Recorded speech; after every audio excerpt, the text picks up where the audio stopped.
Olá, pessoal, tudo bem? Bem-vindos a mais uma live de bate-papo de cinema, né? Então, eu sou o José Ricardo, também me chamo de Juninho, enfim, diversos nomes, eu atendo a todos, né? Para quem está chegando aí na primeira live, né? Para quem está começando aí, essa live ela se baseia em algumas perguntas que eu abri lá no Instagram, né? A gente abre ali o campo para perguntas, e aí a gente deixa aberto, eu pego as perguntas que vocês fizeram e a gente começa a falar sobre elas aqui. Começa a fazer pergunta. Vocês podem, inclusive, fiquem à vontade para fazer as perguntas que vocês quiserem aí no chat. Chega um pouco depois para mim, mas eu vou acompanhando aqui e vou respondendo elas na medida que elas forem chegando. Tá? Então é basicamente isso. Né? Eu sou professor de cinema, já trabalho com cinema há um tempinho, e gosto muito desse espaço de conversa, de troca, enfim, desse negócio de pensar o cinema, né? E a gente tem algumas perguntas hoje, né? Algumas perguntas bem interessantes, assim, que dão muito espaço para conversa. Eu vou tentar ser o mais direto e conciso possível, porque são perguntas que elas dão muito pano para a manga, né? Mas, enfim, vamos lá.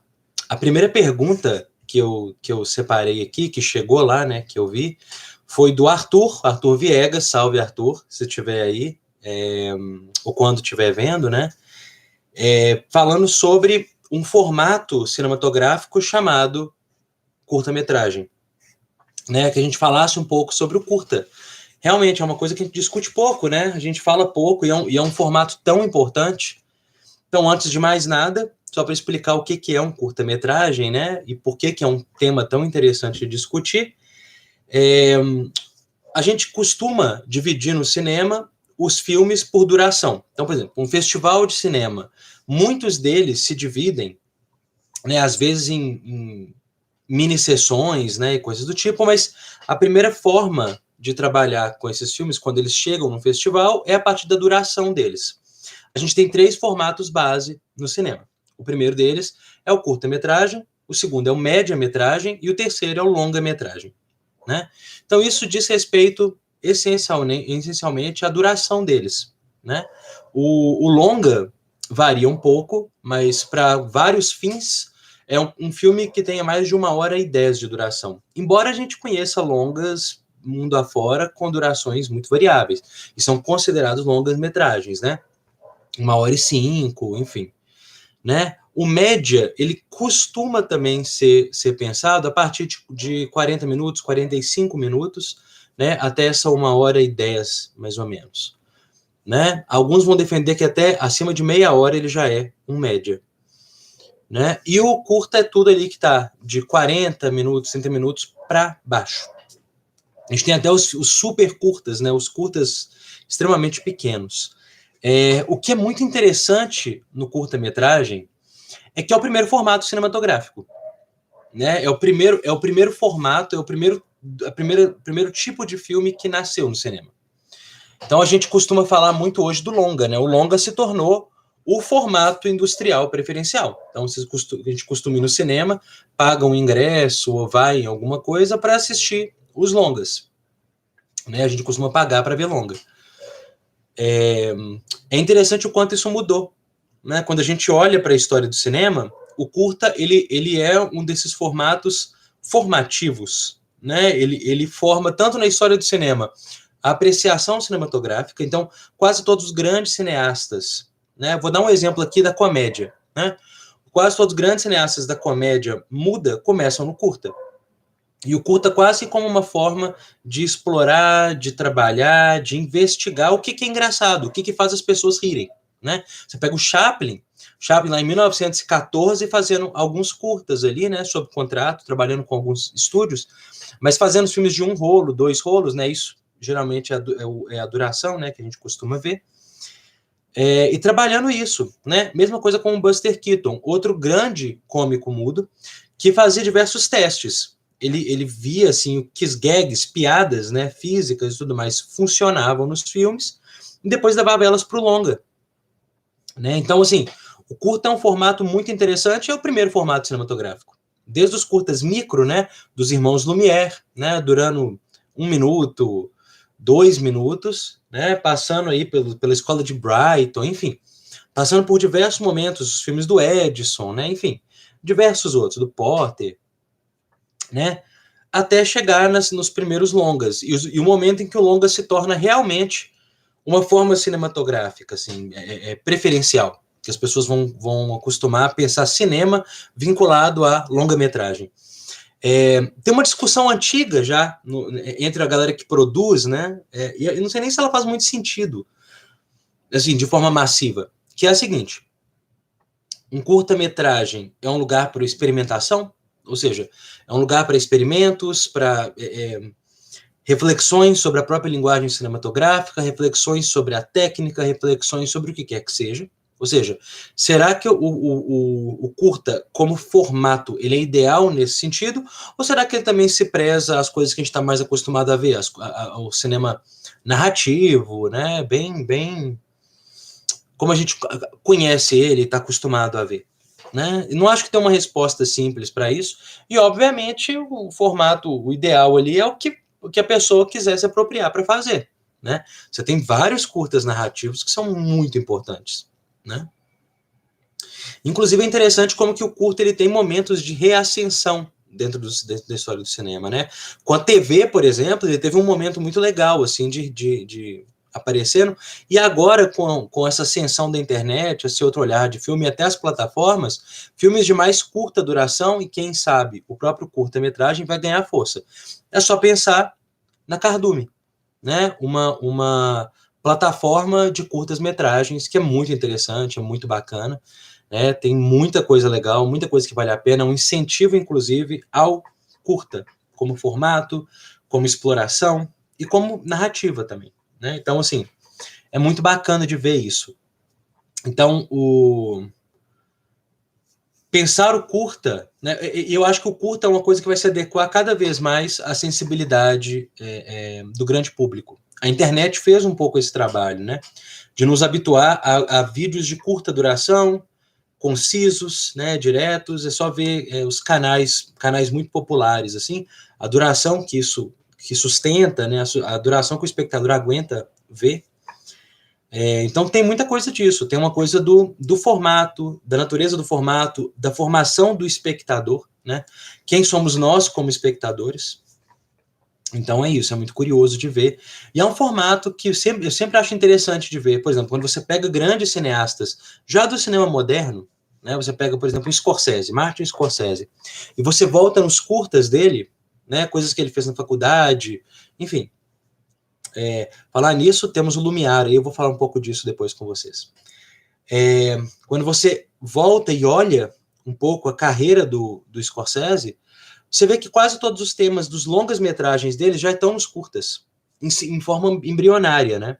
Eles estão ali como pistas, como elementos que vão ser desenvolvidos de forma um pouco mais madura mais tarde. Mas é muito curioso ver isso, como que encontrar um pouco daquela figura, do olhar daquela figura para o mundo, né? Do pensar daquela figura em relação a temas e formas de olhar, né? E quase todo mundo começa no curta, né? Estudantes de cinema, interessados, enfim.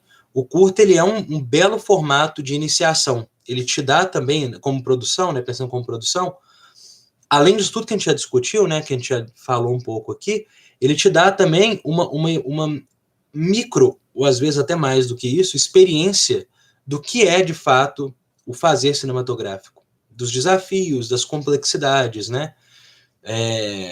Para muitas pessoas um primeiro passo em direção a uma exploração mais profunda, mais complexa, né? E mais difícil de manter amarrada às vezes. E, obviamente, eu acho que aí um outro ponto é um grande lugar também para explorações estéticas, formais, né? Enfim. Então, quando você olha para o próprio Scorsese, ele tem alguns curtas que são um pouco essa experiência, né?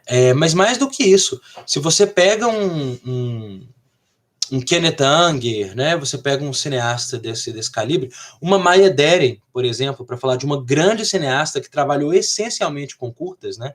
Com formato de curtas, né? Mas que tem muito a ensinar a quase todo o cinema comercial, né? Eu acho que isso é interessante de ver, essa exploração. São cineastas do experimento. O que dá para fazer, como que eu faço, às vezes é a busca por uma textura, às vezes é a busca por uma resposta estética, às vezes é a busca até por uma pergunta estética, formal, dentro do cinema, né? E que às vezes é complexa demais para ser respondida naquele lugar, né? E que vai dar vazão a outros e outros e outros filmes. Então, assim, é muito curioso, é muito bacana de ver isso, assim, um cinema, em alguns casos, embrionário, né, e em outros totalmente desenvolvido. Seu caso da Maya Deren, que eu estou citando aqui, por exemplo, né, que é um cinema muito desenvolvido. É só ver um curta dela chamado Meshes in the Afternoon, que deve ser o curta mais famoso, mas até o The Witch's Cradle, né, você vai começar a ver, assim, os curtas. Quem quiser, acho que tem tudo no YouTube, provavelmente, é só procurar para ver, né. Tem ensaios sobre movimento, sobre, enfim, é um cinema extremamente rico, trabalhando com poucos filmes, na verdade, e com curta duração. Então é muito interessante pensar esse formato como lugar tanto de experimento, quanto de aprofundamento, quanto de desenvolvimento de uma linguagem pessoal, né? Às vezes é você descobrir o que te interessa, é a partir do curta, né? Às vezes você vai descobrir fazendo um curta-metragem que às vezes não é tanto tema, não é tanto uma narrativa que está te movendo ali em direção àquela forma cinematográfica, né? Às vezes é outra coisa. Enfim. Mas é isso. Acho que isso resume um pouco, eu acho, o que a gente tinha para falar de curtas, né? Não sei se vocês têm alguma questão, assim, alguma curiosidade, ou alguma peculiaridade, ou algum interesse específico no formato de curta-metragem. Eu adoro curtas. A gente pode fazer depois uma live só de recomendações, assim, de curtas interessantes, mundo afora. No próprio Brasil, né? O Brasil tem uma produção riquíssima de curta-metragem. É só ver a galera nos anos 80, 90, né? Com o vídeo, enfim, várias coisas. É só pegar uma galera de Porto Alegre, né? O Jorge Furtado fazendo Ilha das Flores, né? Enfim, diversos filmes de peso nessa curta duração, tá? A próxima pergunta, o próximo tema, né? Foi o Cássio que mandou. Ele falou para falar de filmes de monstro, né? E é um tema que me interessa muito. Eu bem curto esse tema, tá? A ideia do monstro no cinema, né? Como não foi muito explicado o que você estava procurando, Cássio, oi Cássio, se você estiver aí, salve. Então eu peço licença que eu faço um trabalho, eu faço uma exploração mais aberta do tema, se vocês me permitirem. O monstro, ele nasce, né? A gente pode até eleger um aqui como exemplo. Vamos pegar um curso que eu já dei sobre vampirismo, o vampiro, né? Que a gente tem o grande representante dele, Drácula, que deve ser um dos monstros mais revisitados, um dos monstros, assim, com nome e personalidade definidos, mais revisitados do cinema, né? O Drácula tem diversas versões, né? Ele tem tanto a versão Nosferatu dele, quanto a versão, né? Então, ou seja, uma adaptação não literal, não direta, mas na verdade bem próxima do livro, né? Eles mudaram o nome por causa de questão de direitos autorais e tudo mais. Mas tem desde isso, né? Nosferatu, em 22, dirigido pelo Murnau, um dos maiores diretores da história do cinema. Então você tem desde isso até nos anos 90, né? O Drácula do Coppola, versões mais recentes do chamado Dark Universe da Universal, né? Até por versões dos anos 30, com Bela Lugosi, de 31, né? O Christopher Lee, que vai ficar muito célebre nisso. Mais de uma vez fazendo o papel de Drácula, tanto na Hammer, quanto trabalhando com o Jesus Franco, ou Jess Franco, na Espanha. Então, assim, é uma personagem muito rica. Vamos eleger isso como nosso monstro exemplo. A gente poderia eleger a múmia, poderia eleger o lobisomem, poderia eleger quase qualquer um desses monstros clássicos, que se tornam clássicos dentro da Universal, né? O estúdio Universal, que vai gerar a primeira grande leva de monstros, que vai salvar o estúdio Universal, né? Mas vai também dar para a gente as imagens definitivas desses monstros. Quando a gente pensa na múmia, a gente tem muito provavelmente a imagem da múmia do Universal. Frankenstein, sem dúvida. Não tem nenhuma versão do Frankenstein mais icônica do que a versão dos anos 30, de 31, né, do James Whale. Então, assim, mas vamos pegar o Drácula por causa da quantidade de adaptações que a gente teve. Então, a figura do Drácula, ela vem de diversas fontes, né? A figura que forma ele na literatura, Drácula é, antes de mais nada, um personagem literário. Né? No livro do Bram Stoker, que aborda o tema de vampirismo, que é um tema célebre na cultura, né, Europa ocidental, Europa oriental. Né? A gente tem, embora não sejam termos muito precisos, né, mas só para dar uma imagem para vocês. Então, ele pega diversas ideias e diversas explorações e corporifica isso na obra chamada Drácula, o livro. Vai se tornar uma peça, né? Vai ter algumas adaptações para a peça. Inclusive, o primeiro filme do Drácula ele é muito baseado em peça. Tá, por que eu tô falando disso? Porque é interessante ver como que os monstros eles se adaptam a épocas diferentes. Nosso fascínio com ele é um pouco isso. Né? Se você pegar o vampiro, vamos pegar o vampiro, a figura do vampiro. O vampiro ele teve vários significados dentro do cinema. Sendo uma grande mídia, uma mídia muito popular. Né? Então ele foi desde... Pegando Drácula, de 31, né? A figura, a representação do mito, né? Daquilo que não é científico, daquilo que não daquilo que é uma espécie de afirmação cultural intuitiva, né? Ou seja, o mito, essa figura que está ali, sendo confrontada com a figura da ciência. Excepcionalmente, esse é o primeiro grande tema de Drácula na literatura, e eu diria que também no primeiro filme, do Lugosi. Né? Esse conflito apaixonado e apaixonante, né? Entre essas duas forças da modernidade. Né? A força daquilo que move o espírito, a força daquilo que move a crença, a força daquilo que move, né, a sociedade num sentido quase ancestral, e a força da técnica, a força da ciência, a força do estudo, do conhecimento racional, né? E como que essas duas frentes elas se colocam uma contra as outras. Eu acho que Nosferatu é um exemplo preciso disso. Né? Embora em Nosferatu o próprio diretor tenha uma tendência para esse conhecimento um pouco mais empírico, né? Assim, então ele abraça a experiência em muitos sentidos. Assim. Os vampiros, por exemplo, tem um 31, você vai ter a figura do Lugosi, né? Talvez o primeiro grande momento da figura de Drácula no cinema, que é mais uma adaptação da peça, como eu já comentei. E ali você tem essa corporificação. Se você vai lá para os anos, final dos anos 70 para 80, você tem uma outra classe de vampiros. Né? Você vai ter o quê? Você vai ter um vampiro vinculado com, primeiro, a transmissibilidade. O vampirismo como uma forma de transmissibilidade. Você vai ter 3 filmes muito centrais nisso nos anos 80, tá? Eu diria que Fome de Viver, né, o The Hunger, com a Susan Sarandon, David Bowie, Catherine Deneuve. Eu acho que é um filme central nesse pensamento, né? A questão do envelhecimento, mas também essa coisa da transmissibilidade, da transmissibilidade pelo sangue, o vampirismo quase que como uma doença transmissível. Então você começa a ter a ascensão disso, desse olhar do vampirismo, assim. Com mais força, né? Esse vínculo direto a essa dinâmica, e como que eles vão ganhando uma classe de quase como uma doença mesmo. Como se combate uma doença, como, né, você começa a ter esse tipo de dinâmica nesses filmes. Ele sai um pouco da dinâmica meio, aspas nisso, tá? Espiritual, e ele começa a entrar na corpórea. Ele ganha muita força na corpórea. Né?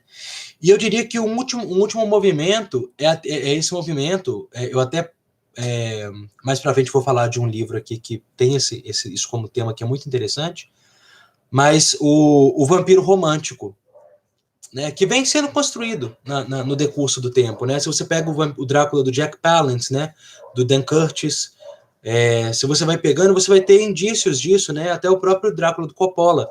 Mas Entrevista com o Vampiro é isso, né? Um vampiro com uma dimensão humana. Ele perde um pouco a dimensão monstruosa que ele tinha e ele ganha uma outra. Então, o que é muito curioso e muito peculiar na figura do monstro, e agora voltando para o tema maior, é que ele se transforma com o tempo. O lobisomem no cinema, ele já foi também uma questão do controle quase que do id, né?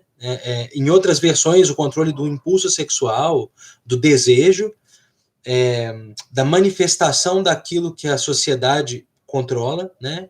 E subjuga, mas que é humano, que é essencialmente humano, mas talvez bestial demais para ser socialmente aceito.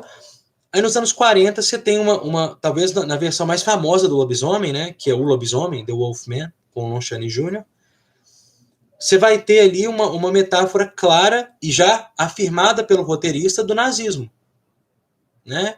Então, assim, o monstro, ele se adequa à época dele. Por isso que monstro é uma coisa tão interessante, né? Monstro é tudo e não é nada ao mesmo tempo. Ele é um arcabouço de significado que aceita diversas questões, aceita diversos lugares. Então é um pouco isso, assim. O filme de monstros vai mudar muito, né? Se você pega o ciclo gótico da Universal, né, começando lá nos anos 30, alguns vão dizer até os anos 20, se você pegar o cinema mudo, tipo Fantasma da Ópera, né, mas vamos ser mais criteriosos e pegar os anos 30 aí. Então, dos anos 30 até final dos anos 40, você tem um ciclo bastante contínuo da reflexão gótica, né? Então, todas as versões do Drácula na Universal, todas as versões do Frankenstein, eles têm esse apelo, essa pegada do gótico, né? E até os filmes paralelos da Universal, né? Tipo The Old Dark House, né? Alguns filme da casa mal assombrada, entre aspas, que também vai ser um ciclo gótico forte, assim, com Bela Lugosi, né? Enfim. Então você vai ter uma explosão assim do gótico no cinema até meados dos anos 40. De repente, algumas coisas vão se transformando. Claro que eu estou falando em termos gerais, tem vários detalhes micro aí que se passam, mas olhando para o todo, com a chegada da Guerra Fria, né, com a força da Guerra Fria no cinema, você muda. Você começa a ter filme de seres gigantes, alienígenas, né, e tudo isso. Até o momento em que vai ser tudo meio unido nos anos 80 como estilo. Se vocês viram um filme chamado Força Sinistra, Life Force, ele junta tanto a sci-fi dos anos 50, com seus elementos de terror, com o erotismo dos anos 80 e com alguns elementos góticos, tipo um vampiro Hammer nos anos 50, tudo junto num filme só nos anos 80. Então já começa a ter diretores que eles começam a observar, refletir e gerar filmes a partir da própria experiência deles. Não sei se está ficando claro para vocês, assim. Mas é isso, o monstro, o fascínio pelo monstro, ele é contínuo. Ele é tão contínuo quanto o filme de terror. Tá? O filme de terror é um dos gêneros mais duráveis do cinema, mais contínuos, mais ininterruptos. Você não tem muito uma decadência do cinema de terror na história do cinema. Você vai ter em faroeste, vai ter com musical, mas com o filme de terror nem tanto. O filme de terror é relativamente contínuo, né? É claro que ele vai ter o ápice, né? Mas até hoje, quando você olha, o filme de terror é um filme relativamente seguro como gênero de ser executado. Só para conectar, inclusive, né, com os filmes que o formato curta, muitos curtas brasileiros de terror, tá? Então é um pouco isso, assim, né? O filme de monstro como uma forma contínua. No Brasil, a gente vai ter, inclusive, ali, durante a época da pornochanchada, né, o ciclo Terrir, do Ivan Cardoso, que eu adoro de paixão. O Segredo da Múmia, As Sete Vampiras, né? Então, você tem vários desses grandes filmes, né? Até mais recentemente, O Lobisomem na Amazônia, que são filmes que eles têm um diálogo estreito com esses filmes clássicos de terror, mas que pertencem, em alguma extensão, aos elementos do erotismo da pornochanchada também. E, obviamente, permeados pela jocosidade, né? Pelo senso de humor brasileiro, né? Então se torna um elemento muito curioso, muito peculiar de se ver, assim, né? Ainda tem elementos de elemento musical, sabe? É um filme muito... São filmes muito peculiares, muito específicos, muito interessantes, assim. Enfim, na época das videolocadoras eram filmes que eu sempre ia para ele, eu sempre me atraía a esses filmes, né? Mas o Brasil tem essa longa tradição de filme de terror, né? Só pensar no Mojica, José Mojica, Zé do Caixão, né? E até os mais recentes, Juliana Rojas, você pensa As Boas Maneiras, você pensa, enfim, né? Tem vários filmes aí que vão, né, reafirmar essas questões. Até os filmes do Rodrigo Aragão, né? Mar Negro, Mangue Negro, A Noite do Chupacabra. Você vai ter vários filmes de terror com monstros. E o legal dos filmes do Aragão é que ele visita uma cultura muito brasileira nos filmes dele. Assim como o Mojica também, né? E até Arojas também, né? Quando você pensa assim no todo, você tem todos esses elementos ali, mas abordados de uma forma muito brasileira. Novamente, o monstro sendo readaptado para uma realidade local, específica. É só ver os zumbis de Mangue Negro ou de Mar Negro, né? Como que esse monstro, né? O zumbi que quando ele nasce no cinema, ele nasce na verdade como aquele conceito, embora não totalmente preciso, né? Do voodoo, né? Eu acho que um dos filmes mais célebres disso daí, eu diria que é A Morta Viva do Jacques Tourneur, filme seminal e essencial para esse gênero, né? Depois você vai ter o Zumbi do Romero, né? Que é o morto-vivo de fato. E que configurou para sempre, até hoje tem essa tendência, né? Ele perde o fogo, mas sempre volta, né? Em séries como, né, The Walking Dead, enfim. Um grande filme de zumbi, só uma dica aí para quem não viu, é o Train to Busan. Invasão Zumbi, eu acho que ficou em português. Achei um dos grandes últimos filmes de zumbi, assim, do gênero um pouco mais puro, sabe? Mais purista. Muito bom mesmo, assim. E realmente ele resgata os conceitos da questão zumbi, né? Do significado que o Romero aferia a ele em certa extensão. Mas retrabalhando, reformulando e repensando. É um grande filme, assim. É um filme que enfim, realimentou o gênero em muitos sentidos, né? Assim como o Snyder fez lá atrás, na refilmagem que ele fez de Madrugada dos Mortos. Confesso que eu estava muito descrente na época. Eu fui no cinema ver o Madrugada dos Mortos, em 2004, né, eu acho. E eu falei, não, porque eu já conhecia bem os filmes do Romero nessa época. Eu era apaixonado com os filmes do Romero. Inclusive, Despertar dos Mortos, né, o Dawn of the Dead original, de 78, se não me engano, é um dos melhores filmes de zumbi da história do cinema, ponto. Não é uma coisa aberta a um debate, a uma discussão. E aí, quando ele propôs essa releitura, eu estava muito descrente e saí muito impressionado do cinema. Acho que o Snyder deu uma guinada interessante nesse primeiro trabalho dele, né, do Madrugada dos Mortos. Então, assim, é um filme muito interessante, sabe?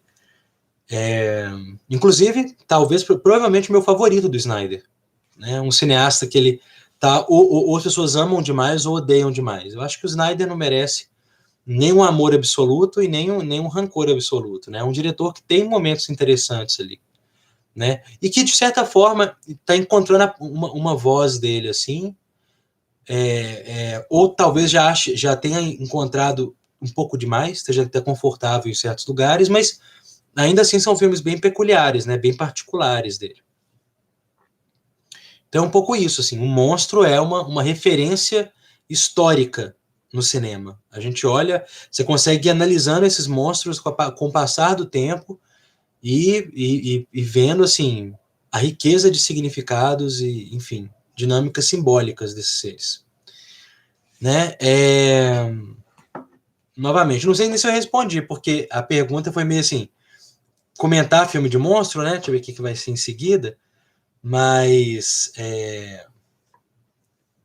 enfim, é um pouco isso, assim. Tá?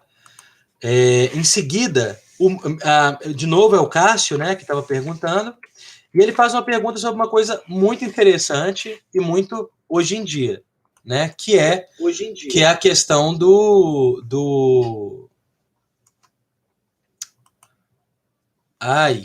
da remasterização, tá? Que é fascinante. O que é a remasterização? O Caio pergunta assim, como é que é o processo de remasterização, né? E todo filme precisa de fazer, né? Aí eu tô vendo aqui agora que vocês mandaram algumas observações, tá? Vou só responder aqui algumas. A Lanália falando da Maya Deren, né? Maya Deren realmente é brilhante. O Chicote Francisco, falando vampiro como o pânico da AIDS é uma metáfora muito interessante de fato e muito rica, né? E muito presente. Realmente é algo que digamos, ajudou a desenhar ali a história do cinema. né? E a Guto falou, ama Fome de Viver. Fome de Viver é uma obra-prima do Tony Scott, um diretor muito subestimado, tá? Só responder aos comentários que vocês fizeram, que agora que eu consegui ver aqui, tá? Mas qualquer coisa podem mandar aí que a gente vai respondendo, vai conversando, tá?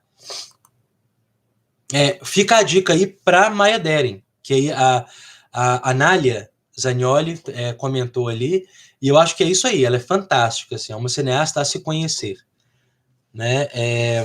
Infelizmente, por ser uma cineasta com uma pegada mais experimental, as pessoas não conhecem ou aprofundam, ou geralmente é quem tem muito interesse, né? Está estudando, fazendo estudos da teoria feminista, por exemplo, do cinema, acaba conhecendo a Maya Deren como figura incontornável e essencial.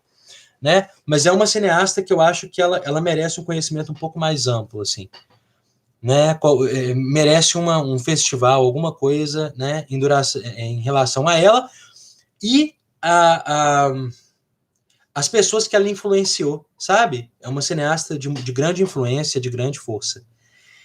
Então vamos lá. Remasterização, gente. Beleza.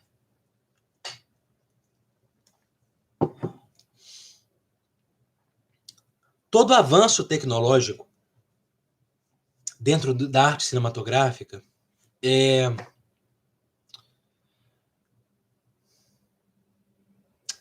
essencialmente vai demandar da gente um movimento em direção a algo. Por que eu estou falando disso ao falar de remasterização? Porque remasterização é gerar um novo master. Isso você tem na indústria fonográfica, né? Você vai ter isso em vários lugares. O que isso quer dizer? Você gera um novo, não um novo original, essa não é a palavra precisa, mas de fato um novo master, uma nova cópia da qual as outras cópias serão feitas. Isso é a definição do master, tá? Então é isso. Como que isso é feito? Em cada lugar é feito de uma forma diferente. Então, por exemplo, digamos agora que a gente está na indústria do K, né? 2K, 4K, dentro do cinema, tá? O que isso nos diz? Nos diz que muitos filmes vão receber a demanda, mesmo que para fins mercadológicos, de serem revisitados. Então, eu tenho um rolo de filme aqui, ó. Tem um filme aqui, beleza, tem um rolo de filme. Eis o rolo de filme. Digamos que isso aqui é um filme brasileiro, só para a gente ser esperançoso, né, e feliz. Digamos que isso aqui é um curta-metragem, brasileiro da década de 80. Beleza. Nós temos isso aqui numa cópia feita muito tempo atrás, em película, que foi para o VHS. Então, nosso master, em muitos sentidos, é a própria película, né? Ou é o arquivo que foi feito na fita para ser reproduzido depois em outras fitas. Se vocês ficarem confusos, vocês me parem que a gente vai com calma, tá? Beleza. Peguei isso daqui, passei num scanner digital 4K e digitalizei essa película quadro a quadro. Puxei para dentro do computador. O que eu estou fazendo? Eu estou gerando um novo master.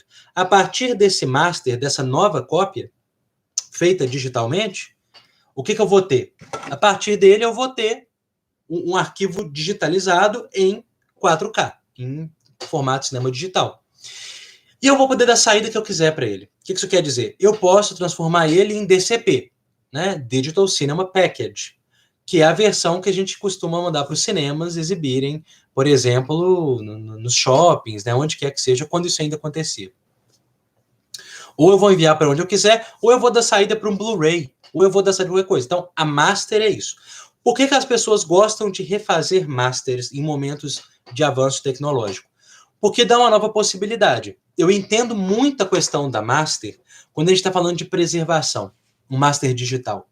Porque você não pode ficar circulando constantemente a película. É muito caro gerar essa cópia, é muito complexo gerar essa cópia. Embora seja o único formato que a gente realmente sabe preservar e é, digamos, insubstituível. Isso a gente já constatou, tá? Por vários motivos que a gente pode discutir em outras lives aí para o futuro, se vocês quiserem falar um pouco mais disso.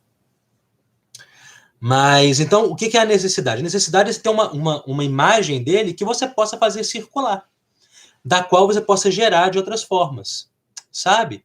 Então, um pouco isso, Cássio. Então, sempre é necessário, que foi a segunda parte da sua pergunta, sempre é necessário? Depende do que você chama de necessário. Né? Porque a gente tem várias necessidades no mundo, né? A necessidade não é sempre a questão mais prática. Às vezes o mais prático não é fazer isso. E às vezes você não consegue nem constatar a necessidade de fazer uma nova master. Né? Às vezes a diferença vai ser pouca. Mas você só vai de fato saber quando você fizer. É outra questão. Mas para te responder de forma mais direta, sempre é necessário? Quando é feito, é porque se avalia que é necessário, nem que seja economicamente. Ou mais que isso, viável economicamente. Né? Vocês podem ver aqui em volta que eu coleciono. Né? Eu diria que boa parte dos filmes nacionais que a gente não tem, rezo aí pela salvação da Cinemateca Brasileira, deixo aqui, inclusive, uma oração para isso, né? E também uma convocação para todo mundo de se inteirar do que está acontecendo, né? Uma instituição muito importante que tem que ser defendida, fecha parênteses. Eu gostaria que boa parte do acervo da Cinemateca tivesse belos masters, não digo remasterizado, mas tivessem belos masters que pudessem ser circulados e melhor conhecidos, divulgados, vendidos, comercializados, sabe? Mas enfim, toda essa história é muito complexa, né? Enfim. Então é sempre necessário? Se é feito, é viável. Necessário é uma outra discussão. Tem pessoas que vão falar que não, de forma alguma tem a necessidade, de vários filmes, que é quase que para alimentar uma indústria do restauro ou da comercialidade, da comercialização dessas obras. Eu acho que é sempre interessante observar novos masters. Né? Às vezes você vai ter masters, inclusive, muito problemáticos, né? Que eles vão, de uma forma ou outra, para muitas pessoas, trair a forma original da película.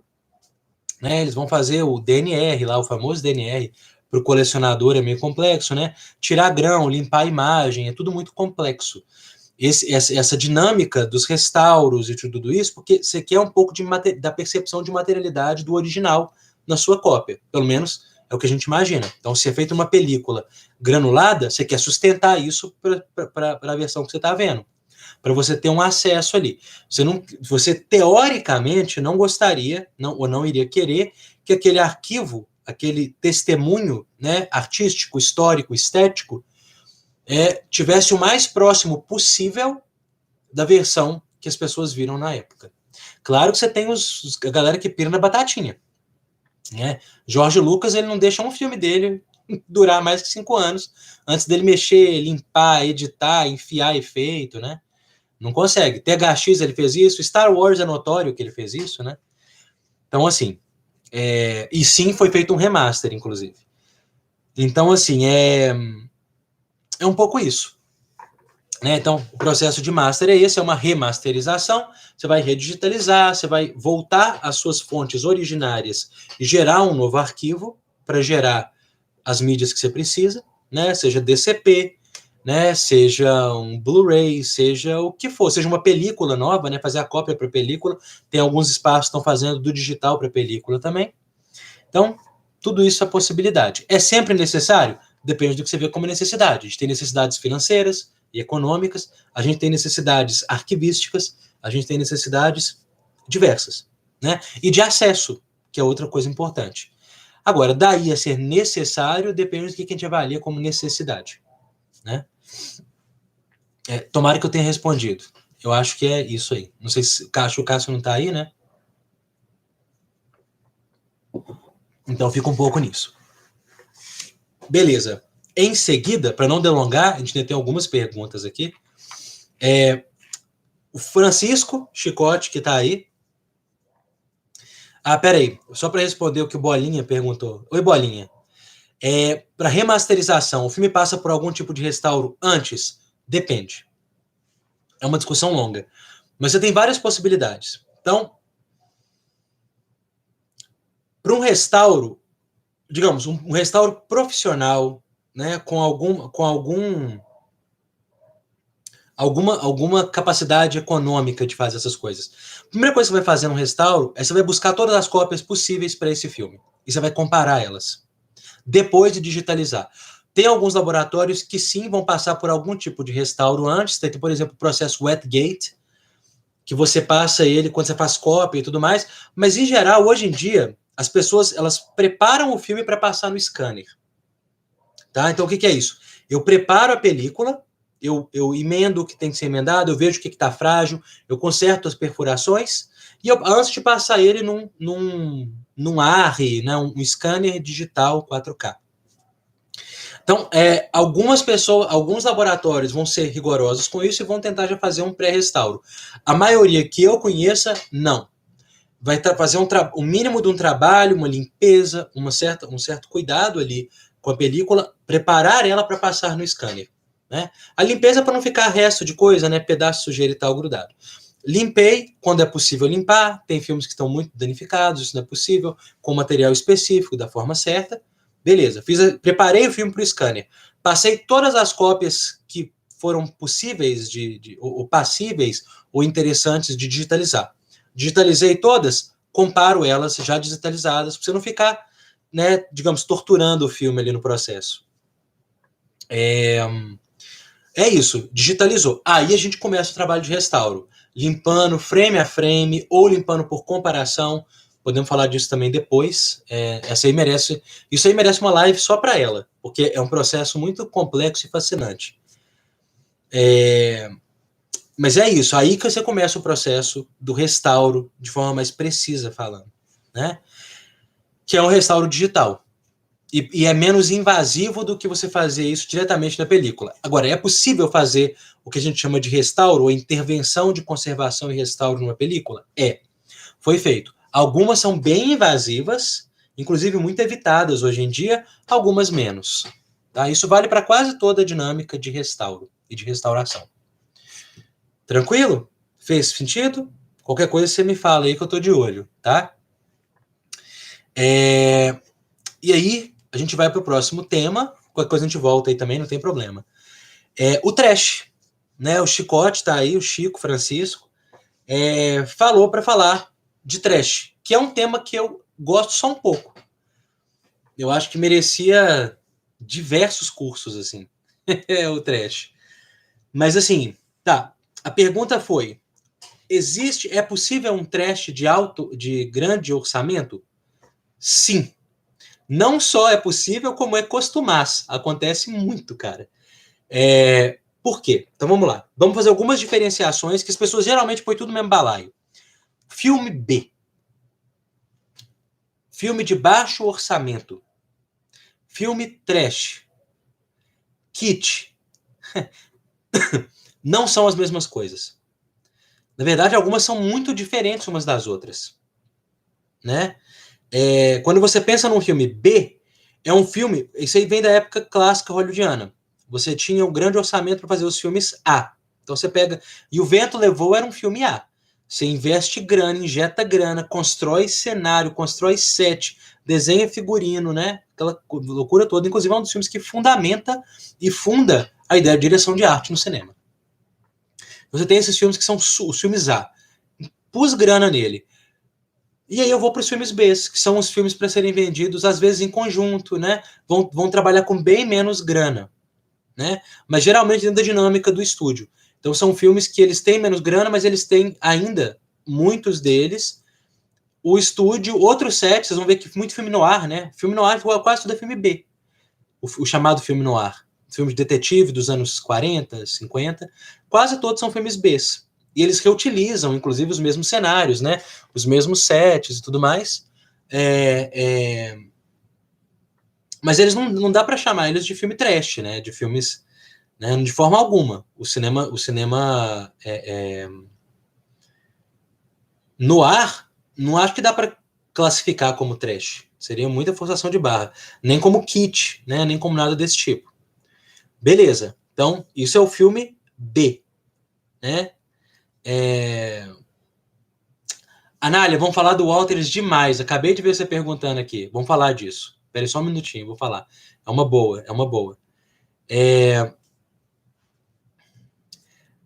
Outra coisa importante. Filme de baixo orçamento. Filme de baixo orçamento não é necessariamente um filme trash. Ok?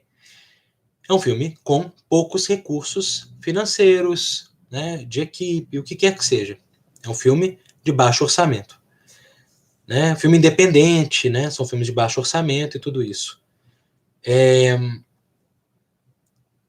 Qual foi outro exemplo? Filme. Tá. Vamos falar do filme trash para já deixar isso claro. Então, o que é um filme trash? Filme trash é até difícil explicar. Vamos lá. A Guta. O filme trash, ele é quase que uma. Eu vou falar uma coisa complexa e espero que isso vai ficando claro quando a gente está falando. Ele é uma potência dentro de qualquer filme. Potência no sentido que é algo que está ali como potência, mas que não necessariamente usa essa potência, não necessariamente ele se manifesta, não necessariamente ele completa essa potência, né? Então ele está ali dentro, como se ele fosse um ovo fechado dentro de todo o filme, que eclode ou não, né? O pintinho aparece ou não. Por quê? Eu diria que assim como o kitsch, mas não da mesma forma, o trash é uma sensibilidade. Ele é uma forma de perceber e sentir o mundo.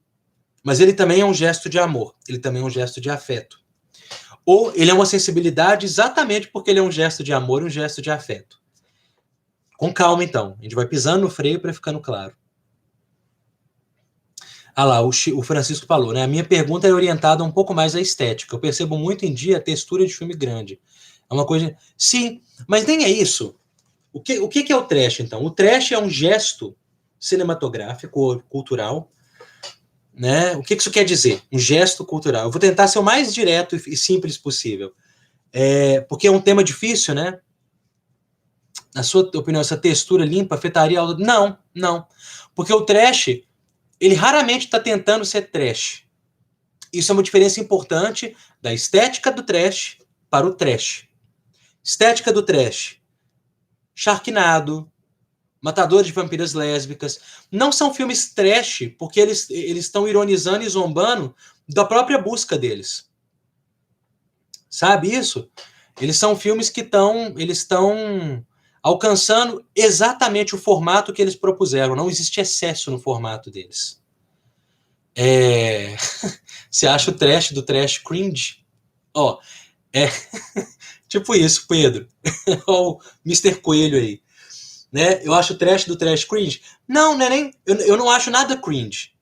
Eu não acho que isso existe. Tem coisas que me fazem rir, tem coisas que me tocam profundamente, e às vezes são a mesma coisa. Eu acho que eu acho o trash uma coisa muito bonita como gesto, porque ele é um gesto geralmente cego ou inconsequente. Então vamos lá. Se você pega, vou dar o exemplo de um grande orçamento excepcionalmente trash que eu amo. O Destino de Júpiter. Foi considerado essencialmente um filme ruim. Quase todo mundo que viu na época, né, filme ruim. E eu adoro falar dele, porque ele... milhões e milhões, né? Mas é um filme com um coração tão aberto, sabe? Ele mirou, né?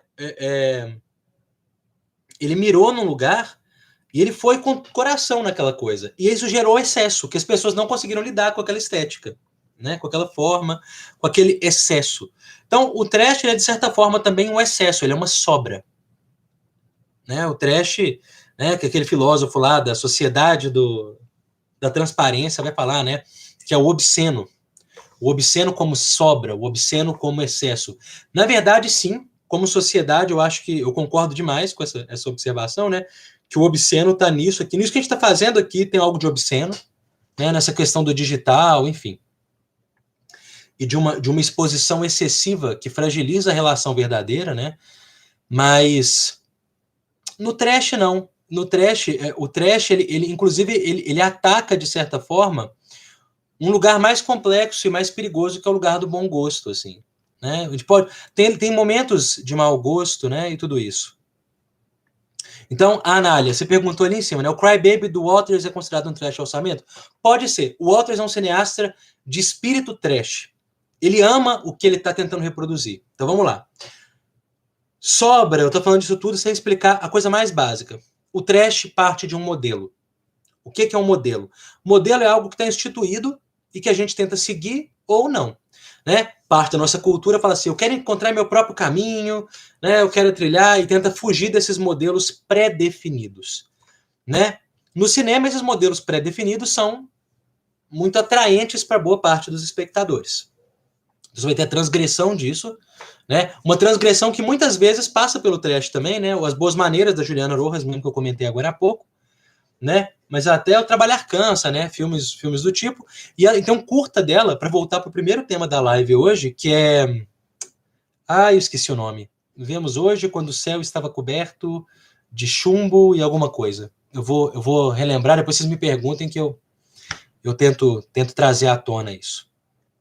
Que esses filmes, eles passam por esses lugares do risco do trash, ou às vezes até o trash. Mas eles estão buscando um caminho muito pessoal. Eles estão, de certa forma, transcendendo ou quebrando o molde do qual eles partem. Vou fazer um filme de lobisomem. Entrei no molde. Rompi o molde para buscar outras coisas. Né? O trash não faz isso propositalmente. Ele faz isso, na verdade, por um movimento de excesso. O que é isso? Quero fazer um filme de lobisomem. Entrei no molde, mas eu não quero transcender o molde. E, de alguma forma, a minha paixão, a minha loucura, o meu afeto por aquilo é tão grande que ele transcende, ele rompe o molde, né, de alguma forma. E isso ataca um espectador com um olhar formado pela indústria. Então, o trash, ele é de uma forma ou de outra, ele é uma transgressão não intencional, talvez a mais bela de todas as transgressões, né? A transgressão da pura existência da coisa. A coisa, ela resiste por existir. Né? Isso vale para os seres humanos, isso vale para as artes também. Né? Nem sempre é tentar, é batalhar pela existência, mas às vezes a própria existência como resistência. E eu acho isso muito no trash. O trash, ele tem esse movimento de transcender algo. Né? Então, por exemplo, o Destino de Júpiter queria fazer um conto de fadas espacial com sci-fi. Mas é tão apaixonado que ele torna um filme essencialmente queer, né? Que ele transcende ali certos elementos, ele vai para lugares que um espectador médio vai achar bobo, ou até mesmo infantil, quando, na verdade, aquilo gerencia um afeto profundo em relação ao modelo. É tão grande que ele transcende. E muitas vezes essa pessoa não percebe que está transcendendo esse modelo, né? Se estiver muito complicado, vocês me falem, tá, gente? É que para mim é bem claro, mas eu não sei se isso está ficando claro para vocês. Então é um pouco isso, né? O trash, ele é um movimento em direção ao modelo que atravessa esse modelo, tá?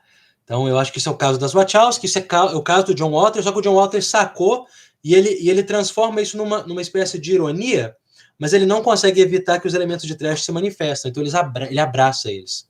Não dá para comparar, por exemplo, um Cry Baby, né? Ou Uma Manha de Morte, porque isso é legal. Quando ele mudou de orçamento, ele também mudou o gênero de filme que ele começa a trabalhar. Vocês percebem isso? Quando ele sai do movimento mais underground, né? Dele, do John Waters, fazendo... Inclusive, a nossa imagem hoje da live foi essa, né? Do Pink Flamingos, mas até mesmo o Multiple Maniacs, né? Os filmes que ele faz antes.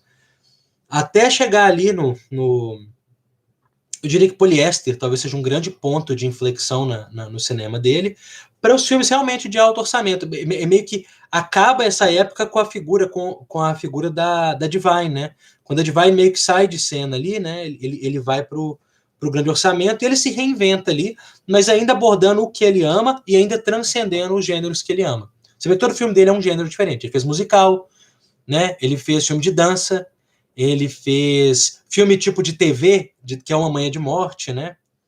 O Hairspray, exatamente. Então, ele consegue se adequar aos novos gêneros, né? Pô, eu tenho grana agora. Eu não posso continuar fingindo que isso seria a pior coisa, né? Fingindo que eu sou underground, né? Na coisa assim, né? Ele fez Jackass, não sabia disso, não. Que massa. Ele apareceu ou ele dirigiu? Anália. Porque é isso, ele faz isso, não, ele participou do A Noiva de Chuck, né? Ou Filho de Chuck, não lembro qual dos dois, que é perfeito para ele. Ele faz um paparazzi, né? É perfeito para ele, nasceu para aquele papel. Cécio Bem Demente, né? Que é uma obra-prima dele, que devia ser mais conhecida. Enfim. Então ele se adequa, mas ainda assim ele mantém essa dinâmica. Ah, tá, legal, Anália. Ele apareceu e deu a ideia da stunt. Entendi. Legal. É porque eu não vi os últimos. Mas é isso, ele bebe, ele sorve esse universo, né? Não dá para descolar dele o universo do trash. Mas eu acho que é porque é muito orgânico nele, né? Eu adoro o Clube dos Pervertidos também. Mas o Clube dos Pervertidos ele começa em uma outra dinâmica e em um outro lugar, né? num outro formato. Então, sim, o trash de grande orçamento, ele não é só possível como comum, né? Algumas pessoas vão, inclusive, um diretor que eu amo que faz isso é o De Palma, né? Que é um dos meus cineastas favoritos. Ele vai de cabeça nesse mundo todo. No mundo do trash, do kitsch. Inclusive, ele tem uma predileção pelo kitsch, né? Até mesmo nos filmes de grande orçamento dele, Scarface, filmes, né, desse tipo, ele tem elementos ali fortes do kitsch, né? Mesmo para a época. Né? Os Intocáveis, filmes do tipo. Enfim, então sim, é possível pensar um trash de grande orçamento, né? Deixa eu ver se eu consigo pensar mais algum exemplo, alguma coisa legal de se falar disso. Tubarão 3 é o Tubarão a Vingança, né, Guta? Esse talvez seja o Tubarão trash. Né? É o tubarão que, se eu não me engano, esse é o tubarão que o filho, que alguma coisa do tubarão original vai vingar. Ele persegue a família. É muito massa, assim. Né? Porque ele vai pro absurdo, ele não consegue. É muito legal isso, né? Um cinema que ele não consegue perceber o absurdo. Ah, tá. O 3 é o 3D, verdade. É o da galera no negócio aquático, né? No clube aquático, é verdade. O 2 a galera ainda aceita, o 3 tem a experiência de ser 3D, o 4 o pessoal acha o fim. 4 é o grande filme considerado trash, mas o 3 também. Né? Não tem nada a ver com a história, então tem que lembrar qual que é. Mas enfim. É muito interessante ver isso, assim. Esses filmes que... E os anos 80 foi a proeficiência do trash, assim. Né? Se você pega filmes tipo... Como é que chama, gente? Trancers, né? O Exterminador do século 23, você vê uma obra-prima ali que você vai ter vários elementos do trash nela. Né? É difícil para mim até chamar um filme de trash ou não trash, mas quase todo filme tem grandes elementos de trash. Sabe? Tem elementos, aquele momento em que a coisa meio que ela sai um pouco do controle, é super interessante ver isso. Então o trash é uma potência dentro de um filme. Né? O Vingador do Futuro é uma obra-prima também, e também cheio de elementos que podem ser considerados trash. A questão do Paul Verhoeven é que ele costuma ser tão irônico, é só pensar Robocop, né? Que a ironia ela suplanta os elementos de trash no filme dele, dos excessos, né?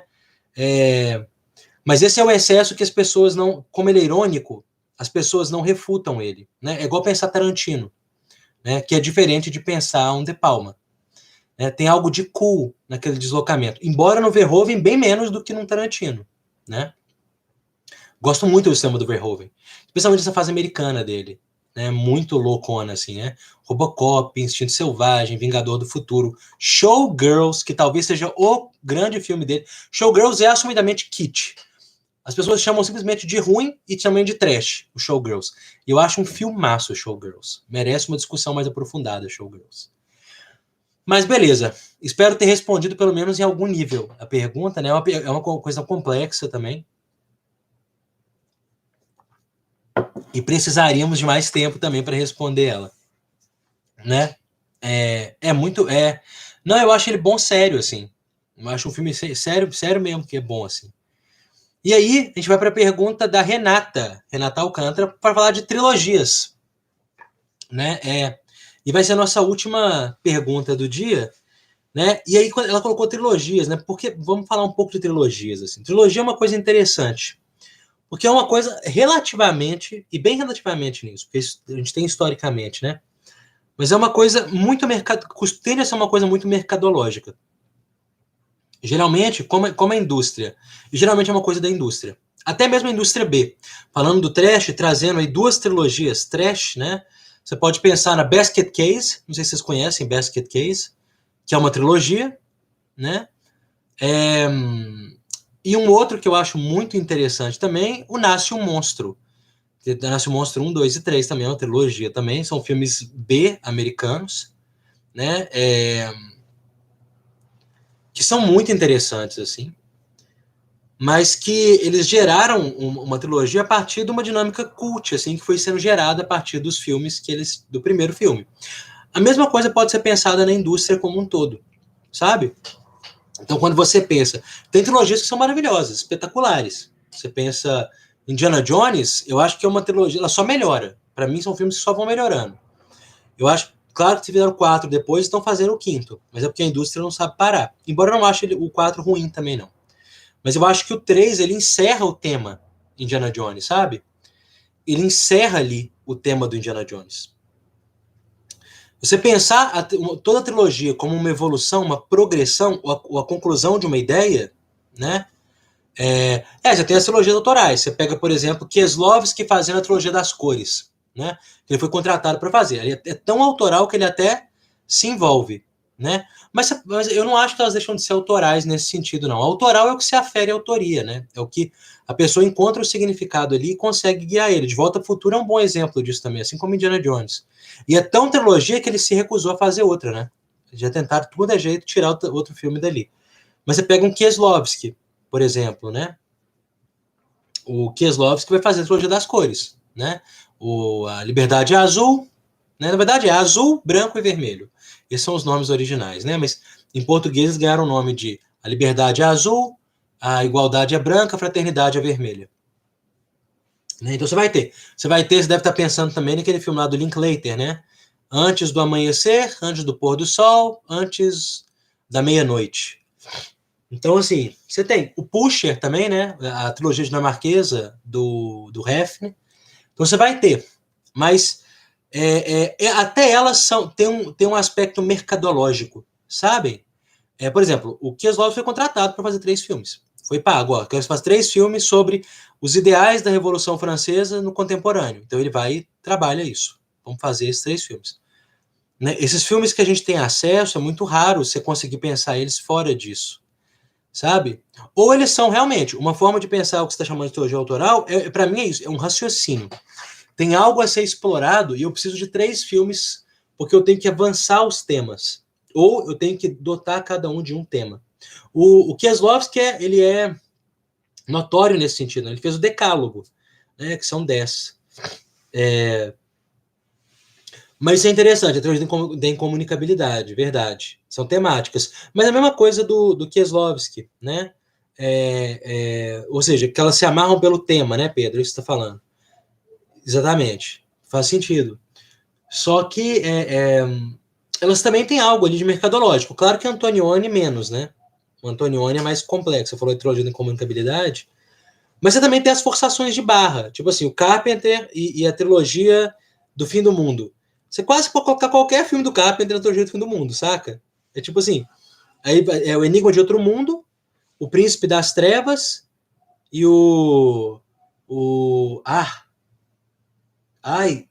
como é que chama o último filme, gente?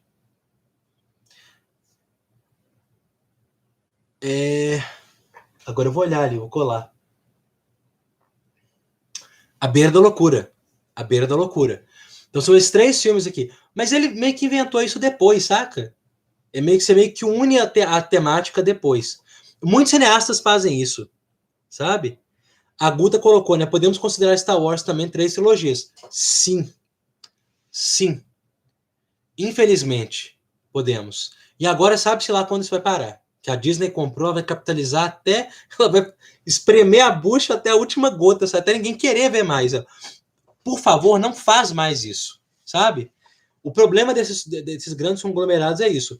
Como eles não têm esse olhar sensível para o público, né? Eles fazem até secar. É só ver Star Wars 9, que deve ser um dos piores filmes já defecados, assim, sério. Aquilo lá é sem defesa. Para mim, beiro inassistível aquele filme. Eu vi no cinema com um amigo que insistiu, eu falei, eu cheguei e falei assim, ó, eu vou ver com você tá aqui, né, vamos lá e tal, mas quem dirigiu esse filme foi o J.J. Abrams. Né? A possibilidade desse filme ser bom é quase zero. Quase zero. Né? Quando virar uma trilogia de trilogias e trilogias, eles param. Porque, o que acontece? O caso Star Wars é muito interessante assim, e muito emblemático. Por quê? Porque ele é um fenômeno cultural vinculado a uma época.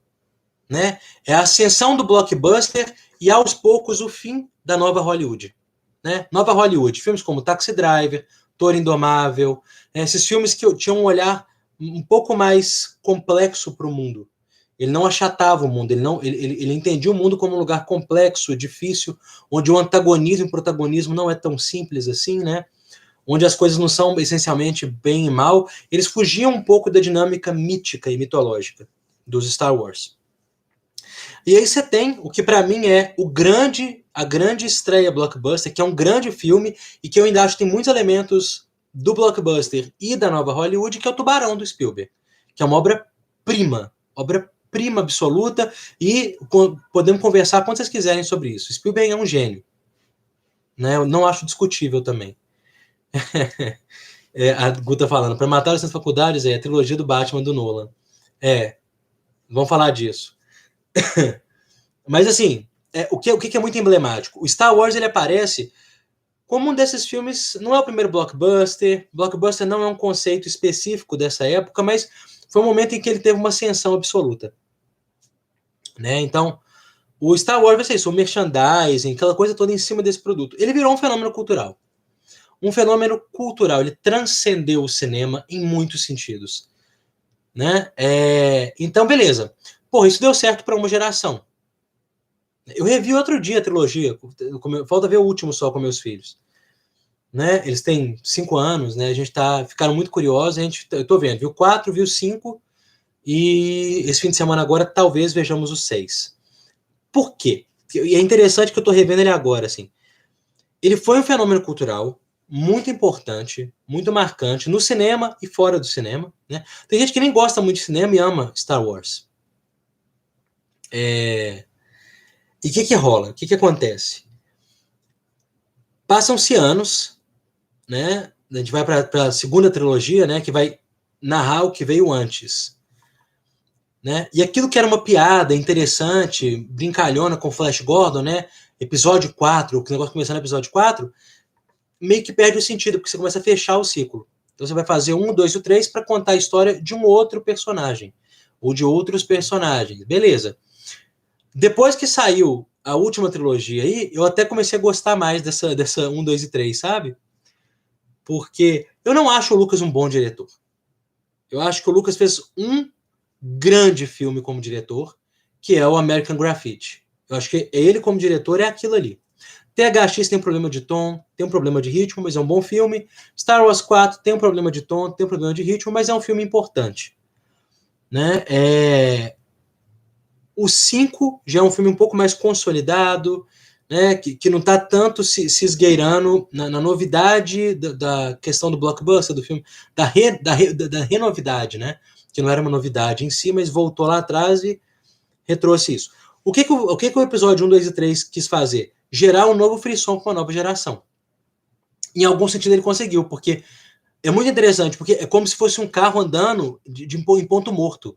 Você acelerou tudo que você podia, você soltou o carro e deixou ele correr solto. Né? Olha lá, você pegou a época da trilogia Jorge Lucas, eu vi no cinema a trilogia dele. É meio isso. Eu nem acho 1, 2 e 3 tão ruins hoje, não. Por quê? Porque eu acho que pelo menos eles estavam tentando criar uma coisa nova. Não foram filmes preguiçosos, sabe? Ele utilizou da marca Star Wars, mas para criar algo novo. Que na verdade nem faz sentido com os filmes que ele fez antes. Saca? É uma coisa assim. Quando você bate um filme com o outro, não faz sentido. Em algumas coisas nos filmes.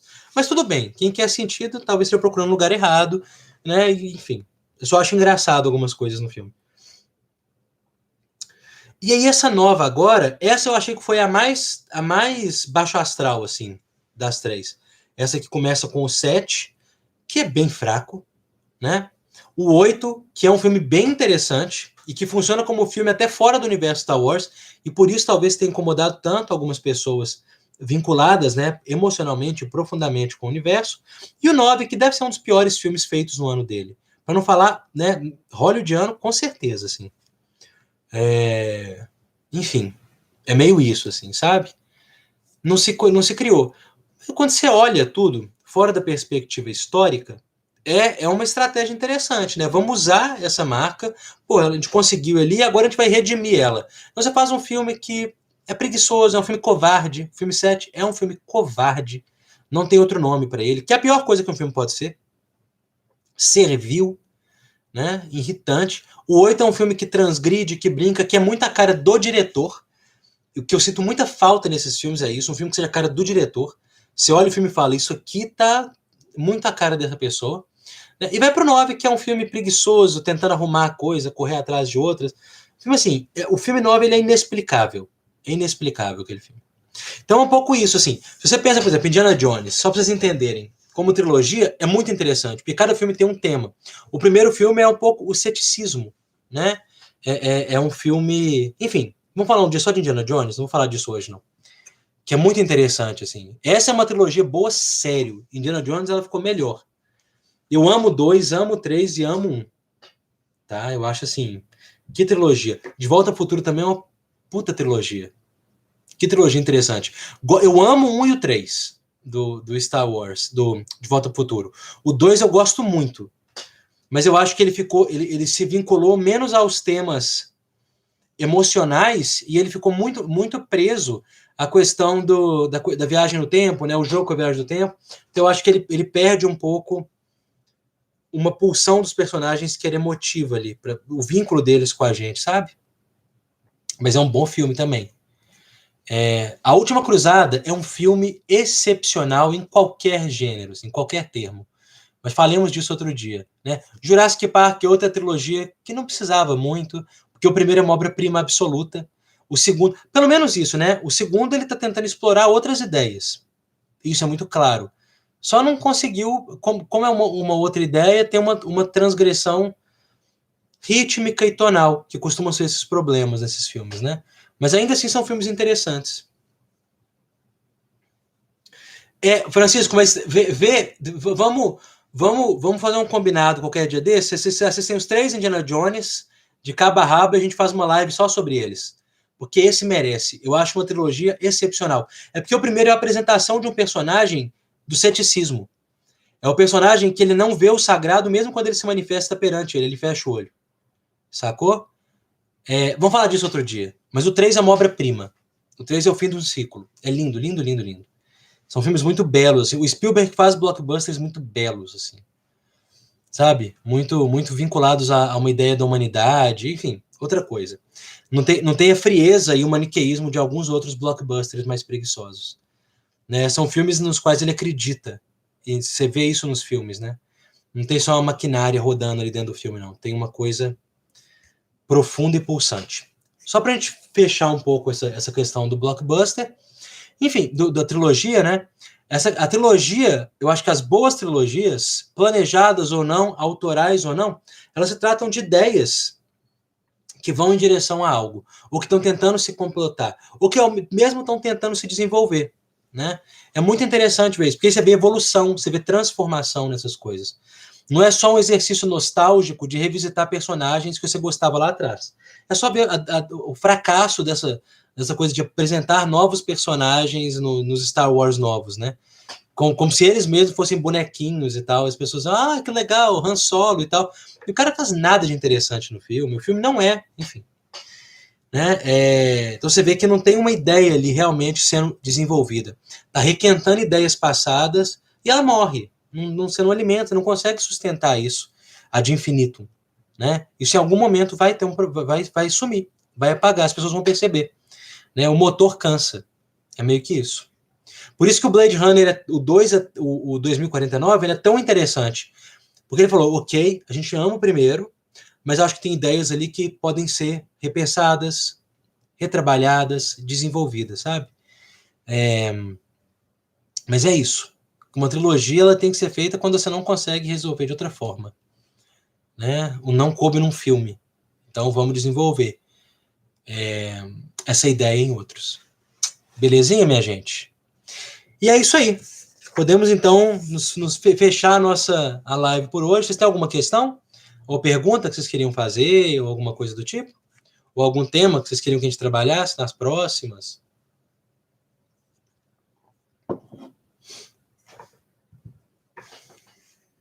Porque, enfim, a gente pode tentar já pensar e preparar as próximas.